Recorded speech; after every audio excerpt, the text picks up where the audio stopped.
tuned in to the Coach V Show. Welcome to the Coach V Show, your show for success and life fulfillment, with expert insights and interviews to help you, me, and we work to be our best and live our best life, with life lessons, success frameworks, and behavioral models that will help you achieve your success as expeditiously as possible, and then translate that success into the joy, peace, happiness, fulfillment, love, and family time that I call the juice in life. Tonight, we have a special guest with us as we talk about iron sharpens iron, together we rise, is Colonel Kedrick Wills of the Idaho State Police. Colonel Kedrick Wills began his career as a city police officer, serving as a bilingual officer before joining the Idaho State Police in 1996. Throughout his 25-year career, Colonel Wills has served in a variety of ranks and assignments. In 2013, he became ISP's Deputy Director and was promoted to the rank of Lieutenant Colonel. In 2017, Governor Otter appointed Colonel Wills to his cabinet as the ISP Director. He was also promoted to the rank of Colonel and accepted command of the organization July 2nd of 2017. In 2019, Governor Little appointed him to serve in his cabinet, and he was once again confirmed unanimously by the Idaho State Senate. In addition to his work with ISP, Colonel Wills has served as an adjunct faculty instructor for about 10 years at the university level and is sought after to teach and speak throughout the United States and the university level in the areas of leadership and organizational culture. He is the founder and president of KLG Leadership, a leadership group dedicated to teaching and mentoring in areas of leadership and organizational culture. Colonel Wills is a graduate of the Naval Postgraduate Homeland Security Executive Leaders Program, as well as the 232nd session of the FBI National Academy. He holds a Bachelor's of Science and a Master's of Training and Development degrees from Idaho State University. And he says, go Bengals. Colonel Wills is proud to call Idaho home and has a passion for helping others reach their full potential. He has been married to the love of his life, Joanna, for over 25 years, and they have 4 children. Give a just awesome round of applause for Colonel Wills, even though you're not here and we are going virtual. Colonel Wills, thank you so much for your patience. To the listening audience, this is take 2 of the introduction because Coach V is a freaking rookie and he has been so kind, generous. And thank you, Colonel Wills, for your grace in taking 2, and then also for coming on the Coach V Show. Well, Coach, I hope you recorded that because that's all I have to say. No, take 2, that's a wrap. I'm so thankful that you asked me to visit with you. And it's great to see you, by the way. I am so thankful to be with you and so glad and thankful for what you have done for our organization in the times that you've come up several times to Idaho to visit with our folks at the leadership level, at the ground level, and throughout our organization. We are a better organization because of Coach V. So thank you for doing what you've done for us. Oh, Idaho's finest. I will take the compliment, but I know because of your leadership, I met the Colonel prior, and I've met so many of the great people that serve so respectfully and honorably there at ISP. And you guys have a phenomenal organization, and you have a cool brother as well. So let's start from the top. Let's talk about your Genesis point, Glenn's Ferry. Mom is a mother. Your mom is a mother. Your mother was the mayor, and then your dad has ties to law enforcement, ISP. You have a brother that rolls around like Chips, right? Like that old show Chips around Boise, Idaho, doing his thing. And I don't know of another person that ever said. I mean, everybody that's gotten a ticket from Kyle, they actually said he was so nice. I always find that amusing. So please tell us your Genesis story, the Glenn's Ferry story, the Glenn's Ferry beginnings, small town beginnings in Genesis. Please, Colonel, tell us your story.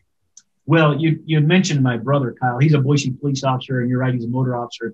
You had actually met him before I had met you. And yeah. And when the first time, my brother was pretty involved in the Boise State football program, clear back when you were a coach there, And the first time he met you, he called me and he said, you have got to come meet this linebackers coach and the DFO here. He said, this guy's another level. And I am so glad he did, because the partnership that we've had and the friendship we've shared, I'm very, very thankful for. But you had mentioned Kyle, and I'd be remiss if I didn't say, yeah, he's a pretty likable guy, and that's why Mom likes him best. Shout out Officer Kyle Wills. And your story, take us through that. Elementary school, high school, growing up in Glens Ferry? Yeah, so I grew up in a very small town, about 1,500 people, a little potato farming community in Idaho, about halfway between Boise and Twin Falls. And in the Idaho State Police, there's kind of two different kinds of uniformed state troopers. We do a lot of jobs, of course, but there's troopers that are assigned to the district offices in some of the bigger areas. And then in the smaller communities, we have what are called resident troopers. And they're a single trooper in that the only trooper in that serving in that small area. And my dad was sent there and joined the state police in 1972 and was sent to Glens Ferry, Idaho to serve with the state police. And he had mentioned, or my mother had mentioned rather, that when they got there, she just cried because it's this little town in the middle of nowhere. And she didn't want to be there. And the state police said, if you'll just gut it out for 1 year, we'll have you out of there. And she, after 1 year, she could see that it was a great place to raise a family and a great place to be. And my father ended up spending his whole 30-year career as a trooper in that small community. In fact, they still live there now. And so I was raised in all the things the good things that a small community has to offer. Everybody was involved in everybody else's lives, and it was a good thing. Everybody knew about each other and really accepting. My parents, my dad, I said, was a state trooper. He always had a second job. My mother was a school administrator and a school teacher. And then she did serve as a mayor for a time there. When my father retired from the state police, he served 14 years, 7 terms in our state legislature. And then he served several years after that on our Idaho Commission of Pardons and Parole. And they just really instilled in their kids, I'm one of 4 children, really instilled the importance of serving and the importance of being involved in your community. My parents were always involved in the Chamber of Commerce and in a local church, and they had a small business, and they always did plays. They had a theater, and they did plays, and their whole thing with doing melodramas was whoever wants to be involved, we'll find a part for them so that they could serve the kids there that wanted to participate. And it's been really, really good, and I feel really blessed to have been raised in that kind of an environment. I share the story sometimes that Tom Owens, the guy that owned the little grocery store, we love to try and get something that our mom and dad wouldn't buy. And so we'd go down and try and buy white bread. We'd go up to the check register and Tom would say, you boys know your mom only lets you buy this kind of wheat bread. Now you go get that brand your mom uses. And stuff like that. It was a very idyllic way to be raised. I don't think I realized how good I had it at the time, but looking back on it now, I'm really thankful I was raised that way. So my education, I went kindergarten through 12th grade in Glens Ferry, the same building, all the way from kindergarten until I graduated from high school. Served there as a student body president, just like my 2 brothers. And my sister, there's 4 of us. I shared 3 boys and a girl. My sister was a homecoming queen, and her years, she was younger than we were, but just opportunities to serve. When it came to athletics, we participated in athletics. I played football all through school, and really, really enjoyed my time playing sports and being involved in government and just being involved in that town. What's unique about that my kids don't get experience going to a bigger school, is we weren't in athletics and in everything we did there, whether it was the Future Farmers of America or whatever we were doing. We weren't just representing our school like you do in big schools. We were representing the community. Right. And I remember we would leave to go on an away football game, and we'd have, especially if we were at state playoffs, we'd have a ton of people, a ton to us in this little community of 1,500, turn out and see us all off and have a parade through town as we went off to go play an away game. And it really was a big deal because you were representing the town, not just the school. And so that's something that I think that is lost on people from bigger schools. There's benefits, of course, to going to bigger schools, but one of the drawbacks is that intimate feeling. The same building, K through 12. My graduating class had 38 people in it. But what's unique about that, of those 38, I think there were 25 or 28 of us that started kindergarten. Right. So it was almost like you're going to school with siblings more than friends because you're so close because you were raised so much. So that was really, really beneficial. And to teach, to learn the ethics and values of hard work in a farming community has served me well throughout my career. That is awesome. What a childhood story. And just really piecing that all together. I mean, everybody's led, everybody serves, Everybody has been from homecoming queen to president, including your brothers, right? Your mom is in leadership. And so is that really the seed that was planted in your mind that this is what I want to do? Or I guess the question is, did you always know that you were a leader? As you talk about leadership all over the country, you're one of the known experts in law enforcement. And then you also go to the oil industries and other people talk, you go and talk about leadership. Have you always seen yourself as a leader, and that's what has helped you get to where you are today as the colonel? Well, I don't know that I always saw myself as a leader. I think that's a position you grow into, and I'm still growing. I think that really all of the world, all the people in the world can be divided into two groups. And I think each of us belong to one of these two groups. And this is just my thoughts. Mm-hmm. But it has nothing, these two groups have nothing to do with income, has nothing to do with race or gender or education level or religion or anything. I think it has little to do with where you are in life. I think everybody has to decide, are we going to be a lifelong learner or have we arrived? And I know in your time coaching, you hit this hard in your book, especially you're just a great book about leadership. And you hit this hard about being the very best that you can where you are. And I think that this concept of I've arrived and so now I can coast, that concept doesn't help. It doesn't help us and it doesn't help the people we're around. But the concept of I will never arrive. There's always more I can give.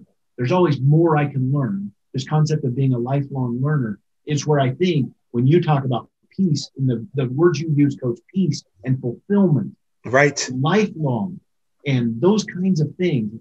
That's being a lifelong learner. Coach, you'll never arrive.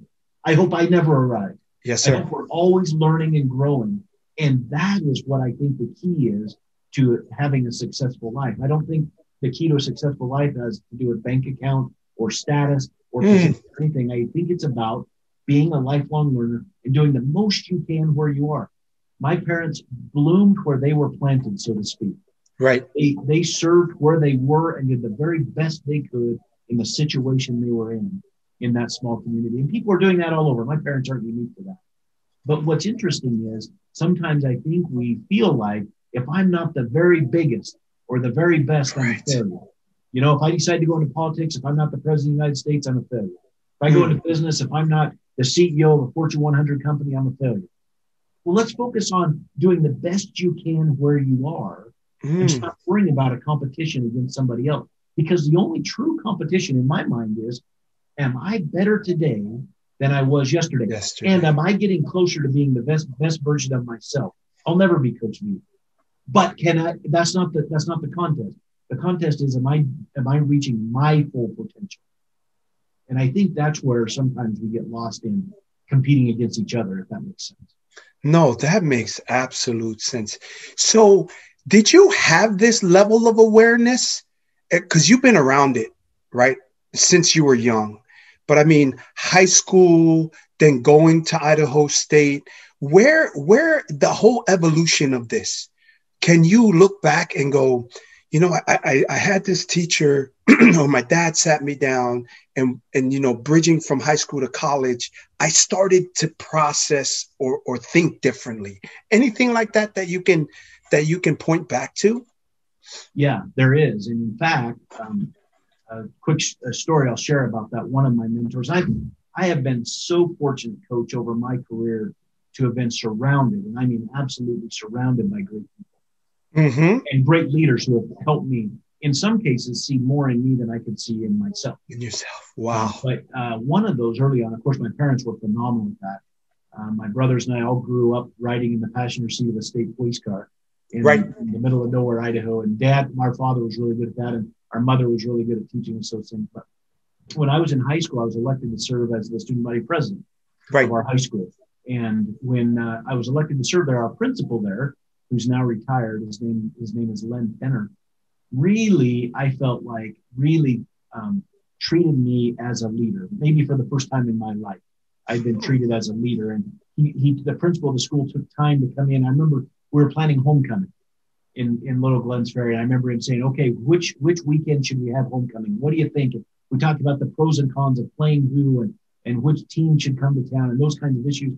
And I remember leaving his office and how I felt inside because of how he made me feel that my opinion was valued.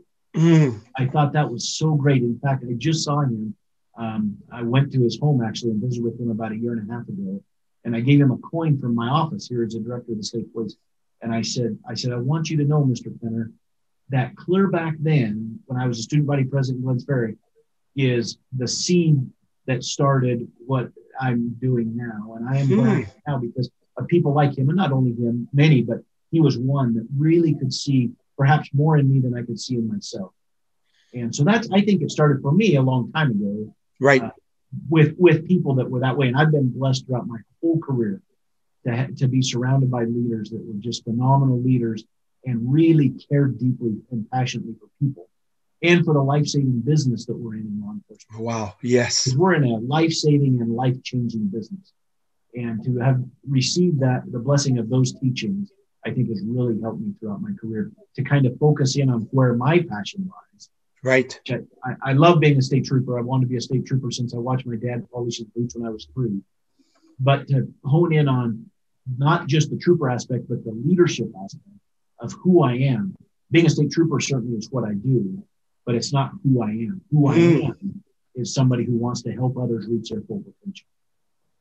So your principal, because he appreciated you and through his focus and care and attention, treated you with a certain level of respect, that actually nurtured the leader that you were. Now let's go to college. Now you're at Idaho State, but a diehard Bronco fan, right? I've always known you to be a diehard Bronco fan, but now you're at Idaho State and you're going to school. What are some leadership lessons that you could draw back for the listening audience? Again, I'm always looking for the audience is life lessons, success frameworks, behavioral models. What did going to college help continue to progress you and in your evolution of becoming the leader you are today? So thanks for that piece, because I always say I was a Bronco fan before I was ever a Bengal student. Right. I hear you say that all the time ever since I've known you. But yeah, so I went to Idaho State. But what's unique about that is I took a little bit of a non-traditional path. I joined the state police before I had finished my education. So I was already working as a state trooper when I went back to school for my undergrad and my graduate degree both. So I was in a position, and maybe some of the listeners are in a similar position, maybe in education or maybe in something different. But I was, as my career moved, if you're going to work for a state agency and you want to promote, you have to move around the state. And so there was a time in our career, and my wife and I, when we had a little family, we were moving every couple of years throughout Idaho with different promotions and different assignments and different things with the Idaho State Police. And so at one point I was taking classes at the University of Idaho in Moscow and transferring them to my major at Idaho State because I was stationed up in northern Idaho and wanted to continue the education. So I went to my first class at the University of Idaho, beautiful campus, but I went to my first class and they did not have my undergrad course of study, but they had a master's level and a PhD in my undergrad. So for me to take the classes I need to transfer into Idaho State, I had to take graduate level courses before I was ever in graduate school. So I show up my first, and here I am, a brand new sergeant with the state police, a patrol sergeant. I show up my first night of class, and it's a small group, about 10 people, and I'm the only one there that's not a professor trying to get their PhD. And gosh, I felt so far out of my own. So we introduced ourselves, and this person was a professor at Washington State, and this person was a professor at Lewis and Clark, and this person was a professor at U of I. And they get to me, and I'm a patrol sergeant with the Idaho State Police. Right. Maybe some of your listeners have felt that they were in a position where they were out of their element. Right. And I did at that time. I felt so far out of my own. And so after the class, I went to the instructor of the class. And I wish I could remember her name, but I said, I think I'm out of my element here. I felt like I could do the coursework. That wasn't the issue. But I felt like I wasn't up to where the people that I was surrounded by. And I'll never forget what she said, and maybe the listeners can learn something from this when they're in a similar position. She said, "You don't understand. You're seeing yourself as the most uneducated one in the room. they see you, everybody else in the room sees you as the expert in your field. Now you bring your expertise to class and they'll bring theirs. And that was really a great lesson because I thought, oh, wow, for the first time in my life, I really was trying to see it, or it came to my recognition. We all see it different. We see it through the lens of our perception. And my perception is made up of my experience and my education and my value system. And yours is made up of yours. And every listener's is made up of theirs. Right. And so even in this conversation, you and I'm talking through the lens of my perception, and you're listening through the lens of yours. And all the listeners are listening through the lens of theirs. Right. Now, the only way we can learn from each other is if we find commonalities. Right. And the commonality that she helped me find in that classroom was you're the expert in your field. They're the expert in theirs. And that really helped me understand perceptions and how that can be a barrier to communication and leadership, but it also can be a great thing if you recognize it and start communicating on common ground. Because in the United States, we have a lot more in common than we have that are real talk, Colonel. Yes. Yeah, absolutely. And so I do know your story because we've been at a couple of conferences together, whether it was the 8 States Chiefs Conference when I really got a chance to hang out with you and Kyle. And then we met up again at Twin Falls for the Idaho Highway Safety Summit when I was the keynote there. So I do know your story. And I always hear you talk about it like, well, this is just what I had to do, so I did it. But you're talking about like moving your family. I remember you were saying, yeah, I was here, I think in the Twin area at one time, and then I was in the Coeur d'Alene area for some time, right? You just kept on, and I always, and you hear the term, especially in business and entrepreneurs, right? Being comfortable with being uncomfortable. If this is really the goal, because for everybody, they have a goal to do, achieve, strive for something until shit gets real and you actually have to sacrifice, change, or go move to where there's 1,000 people in the city, right? Or you got to move your whole family so that you could promote. And there's the same thing with the sheriffs here in the Sacramento area in the 916 where I live, where if you want to get to this rank, you got to go inside the prison and you got to be there for a year or two, right? And then they're like, you know what? I just don't want to do that. Other guys are like, yeah, whatever it takes. Talk about that. What, like the willingness and then also the communication to talk to your spouse to go, hey, we're going to uproot like every 2 to 3 years. We're going to move around the state because I have these aspirations. Or was it even an aspiration at that time? So talk us through that. Things get real. You have to do some sacrificing. You have to get uncomfortable and to achieve what it is that you want. Your thoughts, Colonel, please. Yeah. So I joined the state police thinking that I was going to wrestle drunks and put bad guys in jail until I was, until I reached retirement age and then retire. And after a couple of years of that, I could see there are guys that do that, and I'm glad that we have them. We need those career line level guys. But I felt like I wanted to serve at a different level. And so I started testing. For us, the first line supervisor is the rank of sergeant. Right. And the first couple of times I tested for sergeant, I was pretty young in my career and didn't get promoted. And I remember going and asking my supervisors and people who I respect in the organization, what do I need to do? Because I had decided I will do whatever it takes to try and improve myself, to put myself in a better position to try and be where I wanted to be. Mm-hmm. So I set some goals where I wanted to be by this age and here by this age. What's less important is whether or not I achieve those goals. What's more important is that I was striving to improve myself. And I remember meeting with a brand new major at the time who later retired as our colonel, and you met him, Colonel Ralph Powell. And I met with him and I said, I tested for sergeant. I didn't get promoted. What do I need to do? And he said, how much education do you have? And at the time, I didn't even have an associate's degree. And I said, I don't have a 2-year college degree. He said, how long do you think it'll take to get a bachelor's degree? And in my mind, I said 10 years, but in my mind, I'm thinking, I'm not smart enough to get a bachelor's degree. Because I didn't understand bachelor's degree is less, formal education is less about intelligence and more about tenacity. And you know that from your time in higher ed. It's more about tenacity. And so I remember driving back to my duty station, which was a couple hours away, thinking, I'm going to go back to school because if that's what he says it takes, I'm doing it. So I went back to school, and of course, promotions came as the schooling came, and every promotion meant a move. Our family was little at the time. My first move, we didn't have children. My second move, we had 2 daughters. My wife was pregnant with our third. The next move, we had 3 daughters. My wife was pregnant with our son. So that after that, the next move after that comes. So our kids by then are growing up, of course, and used to moving. It's just all they knew. They didn't know any different. Right. And so we sat down. We kind of had a way with our kids. I test for the job. Be told I got the job, and the state police way at the time was, congratulations, you can be here tomorrow. You should have been here yesterday, but tomorrow will be fine. And worry about getting your family moved. So I would go to the other part of the state and start my new job. And my wife would stay and keep it, get the kids finished with school and sell the house or whatever, and then come along. Not too different from football coaches. For football, yeah, that's right. It's very similar from that day. Anyway, I remember, so we'd have a way, we'd sit down with the kids and say, all right, so Dad got a new job and we're moving to this spot, and we try and find some opportunity. Here's what's better about where we're going to, so they could see something positive. Well, my wife had been expecting the last couple moves. And so we sat the kids down at this particular move and said, all right, Dad got a new job. We're moving here. It's 5 hours away. And here's the status. And Dad's going to go, and then we'll sell the house and follow him.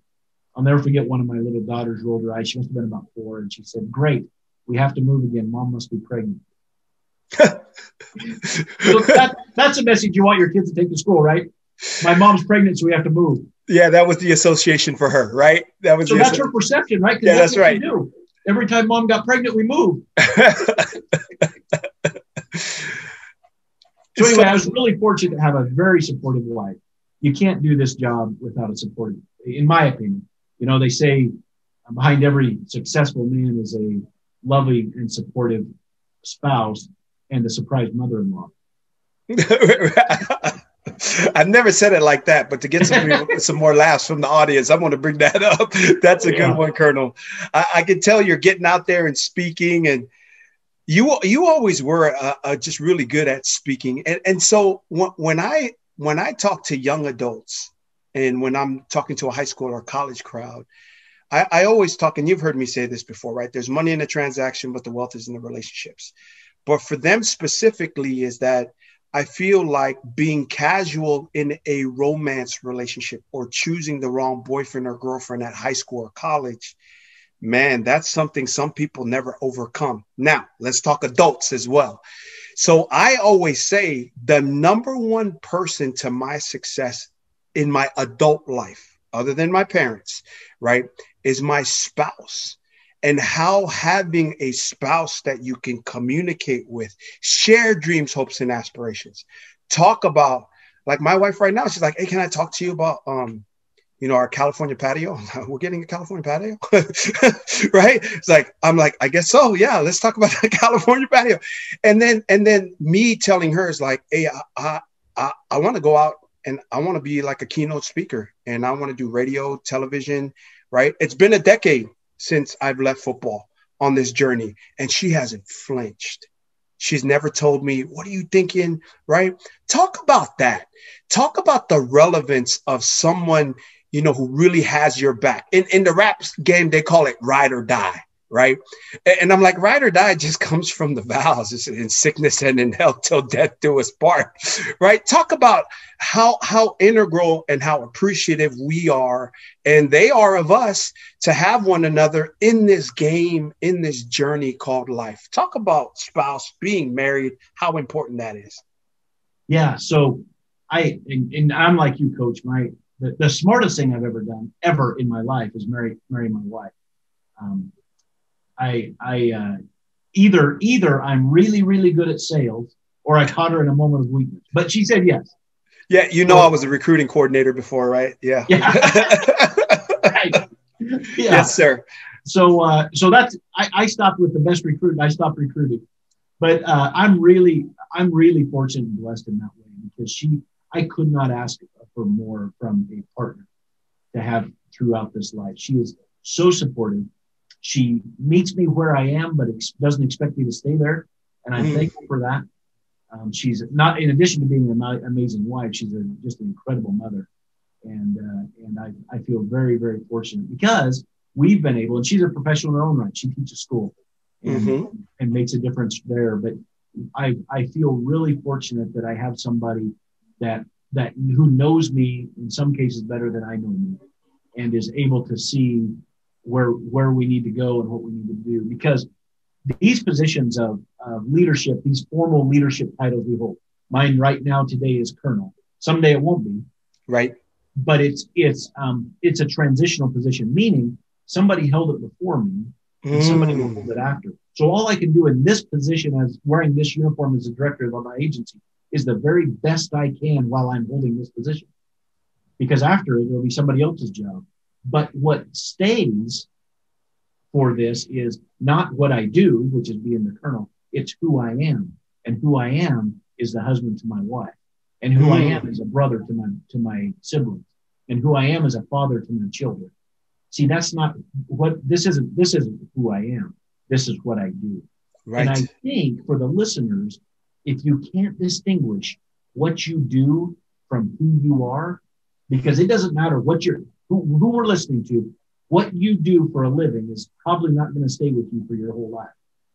And so, but if you can treat the other parts of your life right, your relationships, and you talk a lot about relationships, and if you nurture those too, then that can be who you are because they will be lifelong. Certainly the experiences I learn now in this position are lifelong, but the position won't be as transitional.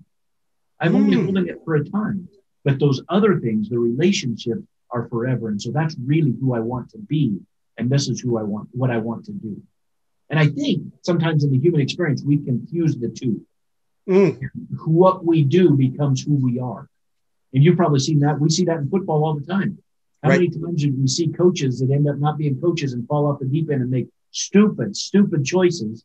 Yes, sir. And we see it in all professions. We see it in my profession too, because people get so wrapped up in what they do, it becomes who they are. And I think that's really not a place of fulfillment and peace. I think they need to be separate. Man, that is a great point. One of my great friends that I played football with, he often talks about impermanence, the way you talk about transitional. And instead of being, I am the colonel, is that I'm just holding this and serving this position. I'm this person. What a concept. Where did you start to really gain that type of awareness about leadership in terms of, hey, this doesn't last forever. I'm here to serve, but this isn't mine. The presidency, the colonel, right? All of these positions that are within your organization, right? It's not permanent and for a limited time only. Where did that awareness come from? I think some of it came from watching people who didn't do it right, in my estimation. In my profession, it becomes really, really easy for what you do to become who you are, because we're taught from the academy, from day one in the police academy, we're taught hypervigilance, and you need to always be aware of your surroundings, and you need to always admit that presence, that professional appearance, and all those things. All that stuff's important. I'm not minimizing it, but pretty soon, the person you are at work becomes a person you are at home. And I remember coming home one time. I was serving in our academy, and I remember coming home and probably was not treating my children the way I should have, and not being as kind as my wife expected me. And so she took me to the side. And it's funny because a lot of the guys in our organization who've been in the same assignments have shared a similar story that their spouse took them to the side. Johanna took me to the side and she said, if this is going to work, you have got to know that these kids are not troopers. They're not recruits. They're your children. Right. And so it was a good reminder to me that I was being what I did was becoming who I am. And that was I didn't do it right always either. And so I tried to change there. And then I watched people who did do it right. I watched you, Coach. You coached up the linebackers on the blue the same way you're coaching up your audience right here, the same way you coach up the readers of your book as an author, and the same way you coach up the audience when you speak. It's no different, except for one has pads on and is on a blue turf, and one is sitting in a classroom, and one is reading a book, and one is listening to a podcast. But what you did was coach football, but who you are is caring and nurturing people to become their best. And I think that's where I watch people who didn't do it right, and I watch people like you who, in my estimation, did do it right. And I thought, I want to be who I really want to be, is to be somebody who can hold all these other titles of father and husband and brother and everything and son, and also work to get my passion is to help people get the most they can out of where they are and lift where they stand. It's not where I stand. At the end of the day, if you're a private or a colonel, that matters less than how you treated people and how you acted and how you learned and grew in your organization. Great points, great life lessons there. Great insight, Colonel. Thank you so much for that. You're listening to the Coach V Show, where iron sharpens iron. Together we rise. If you're just joining us, we're with the head man in his transition as the Colonel, Kedrick Wills from the Idaho State Police. And Colonel, what does the world, because I have a worldwide audience that jumps on an app and listens from all over the world, and the people outside of the state. Let's start. What do we need to know about what the Colonel's vision and the Idaho State, because I hear you talk about it all the time. And in the mortgage business, where I coach some high-level mortgage brokers that just are killing it right now in California. They're drinking out of a fire hose, right? They say in their industry, they're like, no, I don't sell loans. I sell money. Right. And then when I first heard you say, because I've been around law enforcement, I spoke around law enforcement, but you're one of the first ones that I heard say, we're in the life-saving business. Right. You talk about that a lot. Let's start outside of the state. If we don't know or have ever been to Idaho, what do we need to know is the mission and the vision and the heart of the Idaho State Police? Yeah. So as an organization, we've been an organization since 1939. February 20th of 1939, the governor of the state at the time signed in the Idaho State Police law, which made us an organization. That was Governor Bottleson at the time. And since then, until today, we have had a very proud tradition and history of serving the very best that we can, the citizens of Idaho and the people traveling through our state, the people who visit. By nature, by where we are, we're a rural state. We're hoping to keep it that way, but we're a rural state. We have fewer than 2 million people who live here, and we're a fairly large state in comparison to most geographically, but very small compared to most when it comes to population. So that gives us a unique opportunity to serve at the state police, because there are areas of the state of Idaho where you may be a long ways from backup or a long ways from a police officer. And so we need our troopers to be good communicators, to serve with their heart. It's about service with their heart and about serving to the level that they can. And we have stories all the time of our troopers going above and beyond, helping a motorist in distress, or helping a victim of a crime, or working with a local sheriff's office to do something impactful in the community. Just this last Christmas, we have the Idaho State Police works with our county and city counterparts in the Idaho Falls area, and we delivered over 200 meals to families in need. Our state police did, and our state troopers did with city and county police officers, deputy sheriff, and police officers. Those are the kinds of things we're looking at people in our organization to see how we can serve. We're an organization of service, and it matters less where we serve, meaning the position, and it matters more how we serve where we are. And so we really want to do that. Now, I know in our organization, just like in every law enforcement organization throughout our nation, in the last 9 months or so, we've come under a lot of scrutiny. And whether it's fair or not doesn't matter. What matters is how we respond to adversity. Right. Because we're in an adversity situation in our career. So what we've tried to do in our organization, law enforcement in general in the United States, I don't believe has ever been under more scrutiny than it is. That's right. And for our people to rise to the challenge and answer the call right now to serve in our uniform, we need them at their very best. So our role as leaders in the organization becomes, what can we do to help them be at their very best? And so we looked several years ago at physical wellness. And so now our troopers get time off, duty time to work out. They get 3 hours a week to work out of on-duty time. We looked at emotional wellness, and so we gave them a lot of emotional tools to how to deal with the emotional trauma that comes with this job. And ISP has one of the only apps, if I'm not correct, in the nation for. Go ahead, you fill it. That's right, Coach. We are the first state agency in the United States to have a mobile app on our phone, right? That has all kinds of information. It's the ISP Wellness app. It has all kinds of information about, and every trooper on their phone has that. and it has information that's totally confidential. We just put it on their phone. After that, they can use whatever they want. But it has alcohol tests. They can see how they rate in their alcohol use. It has a sleep test, so they can see how they rate in sleep and gives them tips on sleep and alcohol use and exercise and fitness tips and emotional well-being tips. It has all kinds of meditations, everything we can think of. It's the company is called the Cortico company who developed this app for us.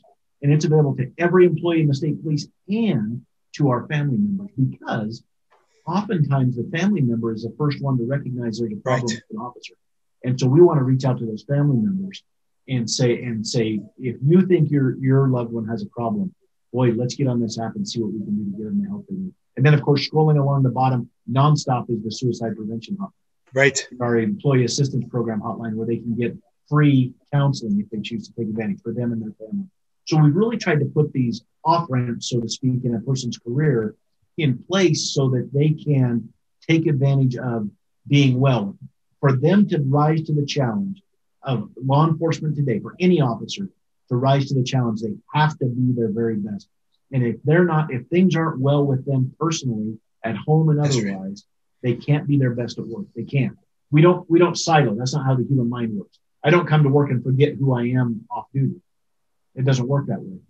It bleeds over. And so we need them just being well as human beings so they can serve our state the level that our state expects them to serve. So that's really, from a leadership perspective, that's one of our focuses is employee wellness and employee development. Mm. And for the people watching in the state of Idaho, what is a Colonel Wills' vision for what the best of Idaho can be? What is that, Colonel? Well, I think it's everybody doing the very best they can to serve wherever they are. You know, in our state, we have a unique situation that the vast majority of our firemen in Idaho are not paid. They're volunteers. The vast majority of our emergency responders, EMTs, and paramedics in Idaho are volunteers. Search and rescue is almost exclusively volunteer.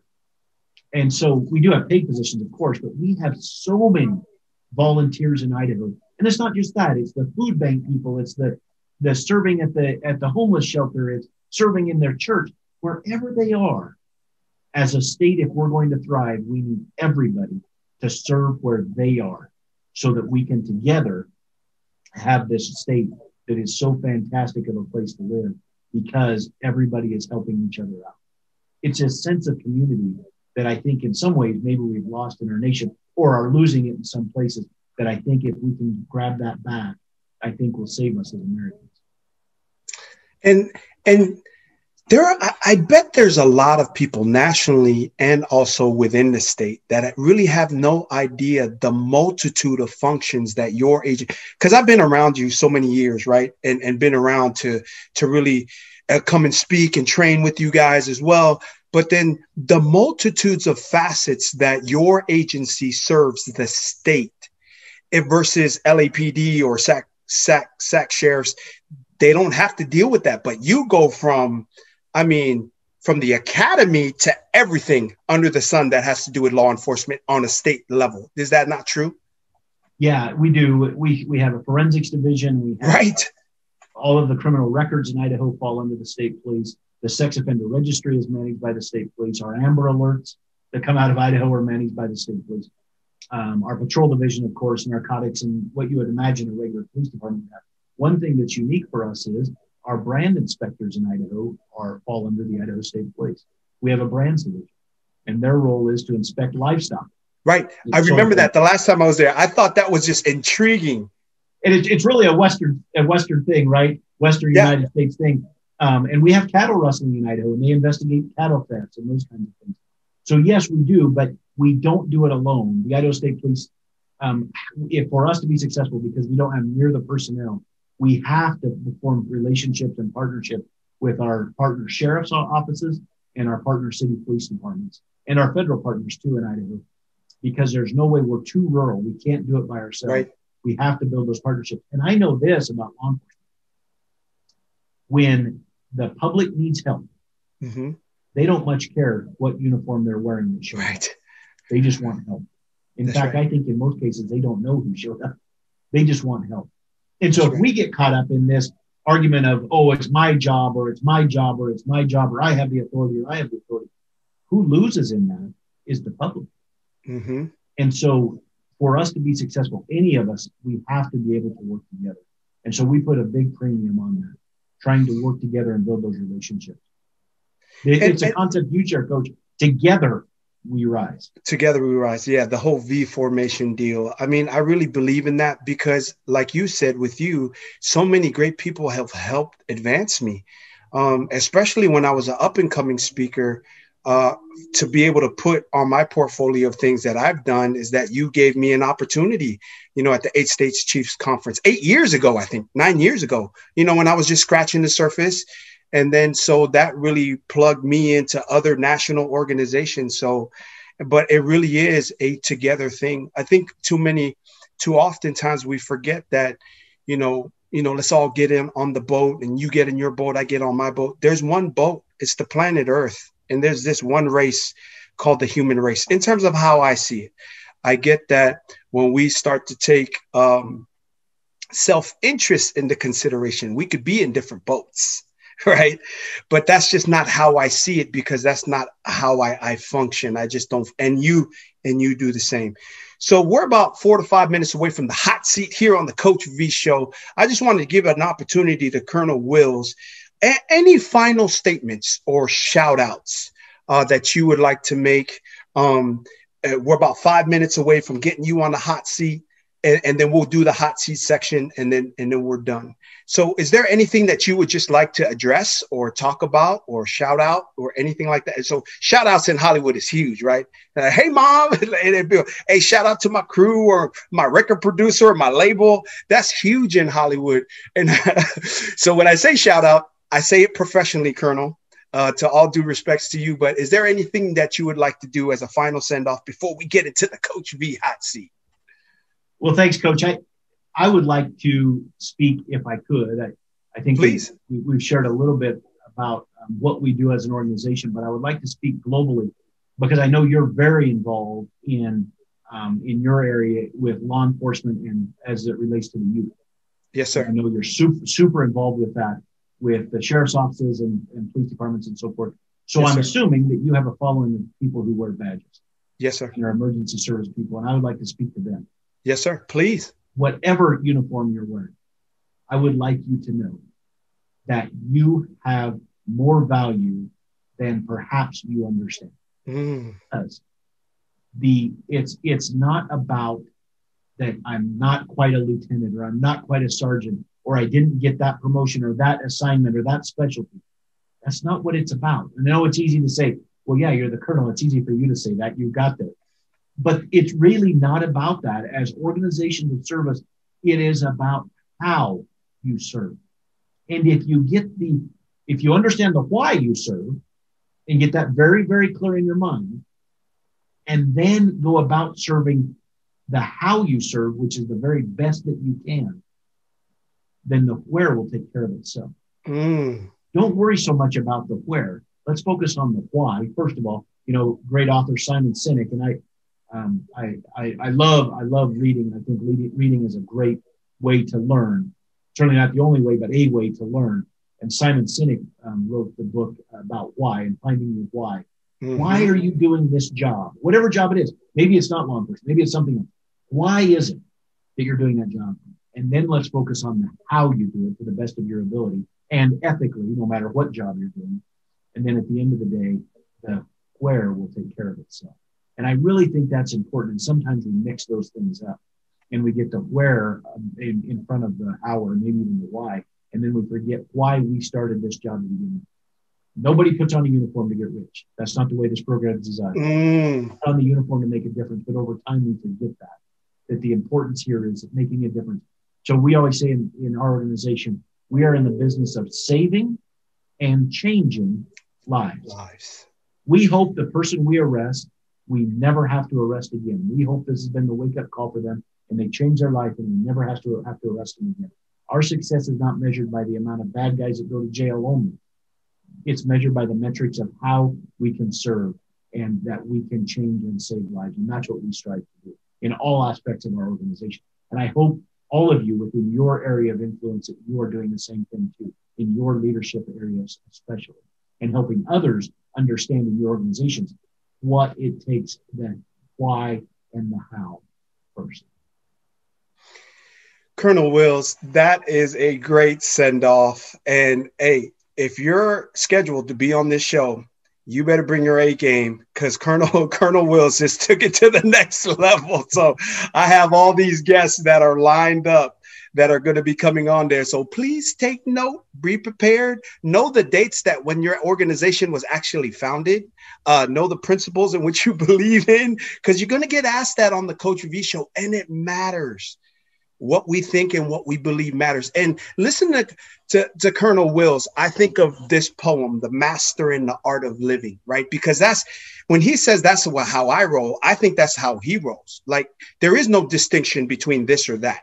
And if it's wrong, don't do that, right? Because the master in the art of living makes little distinction between their work and their play, their labor and their leisure, their information and their recreation, their love and their religion. They simply pursue, because they don't distinguish what all that is. They simply pursue a level of excellence in all it is that they do. And they let other people decide whether it is that they're working or if they are playing, because to champions and the masters in the art of living, they're always doing both. So thank you so much for that send-off, Colonel Wills. You are now on the Coach V hot seat, and I'm going to say a phrase, a quote, and just off the top of your head, just go ahead and respond in what comes to mind. And here's the first one, because you're the first law enforcement official to come on the Coach V show. When I say this, what do you think? Bad boys, what you gonna do? What you gonna do when we come for you? What's your thought on that, Colonel Wills? Coach, you're really trying to comment that there's no stupid question. I'll tell you what I think of is, I think of the over commercialized, in my view, yes, look of my chosen profession. That's and right. The Hollywood, no disrespect to Hollywood, but yes, the Hollywoodized version of what they make out the profession, which is all excitement all the time, and we're always running and jumping and in big pursuits and wrestling the bad guys. Right. The reality of my profession is it's mostly trading and some boredom, a little bit of excitement, and a little bit where you're downright scared to death. And within all of that, if you have your why and how right, it's all about the satisfaction of service. So I think the Hollywood piece, the fictionalized piece, so to speak, that's what comes to mind when I hear that song, is probably what comes to mind to everybody, is the show and all the shows about my profession that show some stuff that's true and some stuff that's made larger than it really is. But it's not very often they show that police officer who has to deliver the death notification, knocking on the door, swallowing hard and knowing they're going to change the life forever of the people on the other side of that door. It doesn't show them holding the child as he or she dies. It doesn't show those things, but it also doesn't show the police officer who's a football coach on the side to volunteer because he doesn't want to just make a difference in uniform. He wants to make a difference in his community. In life. That's the part that I wish it showed, is who these people are. Not just that they're brave, because they are, and I'm fortunate to be surrounded by great people, but it's the caliber of people they are. I wish that it showed more than just the excitement of the job. But there is some excitement for sure, but that's not what drives most police officers. Man, Colonel Wills is just burning the hot seat. He's just burning the hot seat with that response. Colonel Wills, here is the next phrase. There's money in the transaction, but the wealth is in the relationship. Coach V quote. Your response, Colonel Wills. I think when I think of that, I think of you, Coach, and the times that we've had you in our organization. And I think of course, there's business, and we have to do business. And I understand that. We have to be able to put food on the table, and we have to be able to live in this world. And I think that's what you're sharing when you share that quote. But the relationship is what matters most. And when I'm talking to you, I'm talking to a friend. And sometimes it means that that you're coming up to speak to a group that responsible for, or something like that. But more often, I feel like I'm talking to you as a friend in any position, because the relationship is what matters most. At the end of the day, when we're all done working and done doing this, the relationship is what's going to continue. Just like I spoke with your relationship with your spouse and your children and everybody else in your life. But if you don't nurture those relationships, all you're left with is a transaction. And lastly here, a Coach V formula that's really bouncing around and doing well in terms of creating organizational transformation to what they want things to be like. And it says K plus A equals E, which stands for knowledge plus accountability equals empowerment. When I say that Coach V formula for organizational cohesion, collectivity, and achievement of goals, your thoughts, Colonel Wills? So I love the comment of knowledge, because it's that concept of being a lifelong learner.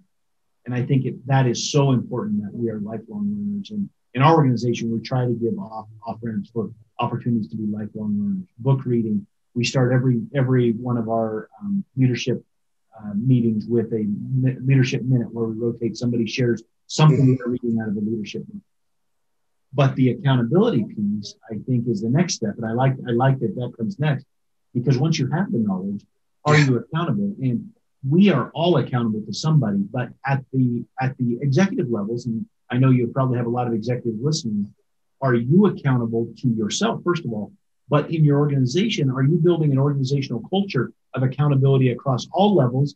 Or are you building a culture that if you reach this level, you don't really have to be accountable anymore because you've arrived?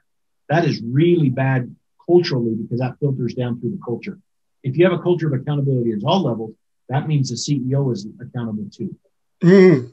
And so I think accountability at all levels is crucial if you're going to have a successful organization. So I think both those, I think that's a great math equation.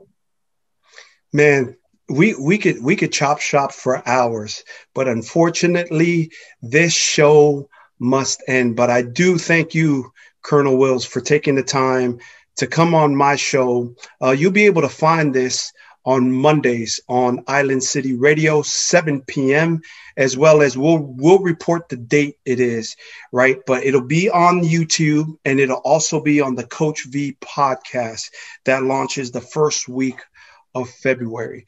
I just want to thank Colonel Wills for really bringing some major wisdom. As you could tell as the listener, this guy is an academic. He's a guy with a heart. He's a person that's all about excellence and leadership. He's a family man that comes from the state of Idaho that he is very, very proud of, and the Glens Ferry roots. Shout out to Corey Hall, who probably has a statue out there in Glens Ferry as well, one of the greats from your hometown. And I want to thank the Idaho State Police for their service and the opportunity to come and share with you when it works and is appropriate for your agency. And thank you, Colonel Wills, for coming on the Coach V Show. Final thoughts. Thanks, Coach. I am so thankful for this opportunity. It's great to visit with you. And if there's anything I can do, certainly to help any of your listeners, I'm willing to do that. I'm as passionate as you are about helping people become the best version of themselves. So thanks, Coach, for the time and for the visit. I really enjoyed it. And how can the listeners connect with you on Twitter, your social media handles, IG? Do you have any of those? I do. On Twitter, it's Idaho's Colonel. Okay. And then what if an organization that's watching this wants to hire you? Can they just message you through Twitter? How can they get a hold of you, Colonel? Certainly they could that way, or just you can my email address is klgleadership@gmail.com. On that side, on the state police side, I'm all over on my website, the Idaho State Police website, I should say. My picture's right on the front. Just click on the picture, and my email for the department shows up as well. Yeah, I'm more than happy to help wherever I can. Thank you so much. You're right, Coach. Together we rise. That's right. Thank you, Colonel, again for coming on. It is of great importance for each of us to better ourselves, just not for the sake of achieving success, but for the sake of being our best. In doing so, We realize that our best of our abilities and that everything and anything that we work and believe for can be achieved. This is how this success coach, keynote speaker, Hollywood radio show host, and author lives. And with the Colonel, Kedrick Wills, all about faith and family. Grateful for God's amazing grace. Until next time, we will see you on another Coach V show where iron sharpens iron. Together we rise. Colonel Wills, Coach V here. Peace.